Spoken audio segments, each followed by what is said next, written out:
French lawmakers soften stance on compulsory crypto licenses. Crypto industry advocates had been concerned about tougher rules in the wake of the FTX collapse and as new EU legislation is readied. Crypto companies in France would have to follow extra conflict of interest and consumer protection rules as of 2002, under proposals voted on by lawmakers at the National Assembly on Tuesday. The Assembly voted 61 in favor of, and 33 against, the proposed measure. But the move will likely lead to sighs of relief in the crypto industry because it represents a softening of a stance by the Assembly's Finance Committee and by the French Senate, which favored a more heavy-handed requirement for firms to hold a compulsory license by October. Like other members of the European Union, France is preparing for the arrival of new bloc-wide legislation known as the Markets in Crypto Assets Regulation, MiCA. In the wake of the FTX collapse, lawmakers want to ensure national procedures aren't creating any new loopholes. In December, Senator Hervé Marie said crypto companies that aren't registered with France's Financial Markets Authority, AMF, by October 1, 2023, should be obliged to seek a license, something that requires extra checks on governance and financial management, and which no crypto firm has yet succeeded in gaining.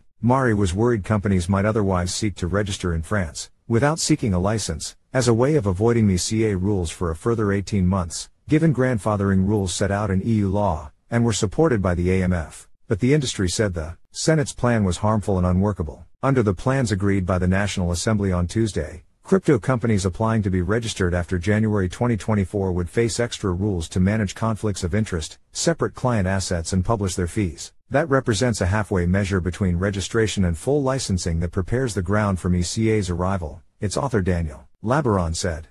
This amendment looks to select more reliable players for future registrations, without abandoning the authorization system in place in France for a number of years, said Labaronne's amendment. Making a French license entirely compulsory while other members of the EU are moving towards MiCA under its planned timetable would prove ineffective to achieve the goal of protecting consumers, added Labaronne, who is from President Emmanuel Macron's Renaissance Party. Crypto advocates have previously voiced concerns that the requirements to secure a license, including to be insured and meet cybersecurity norms, impose unreasonable burdens on the industry and on regulators. The vote will find favor in an industry that complains licenses are time-consuming, if not impossible, to obtain in practice. In a statement sent ahead of the vote regarding the amendment, lobby group Adon told CoinDesk that it and the industry very much welcome the pragmatic and proportionate approach reflected in these proposals. The changes proposed allow France to respond to concerns relating to the FTX collapse while allowing a better adapted regime for emerging players and boosting innovation, French Digital Minister Jean-Noël Barrot told lawmakers during the debate.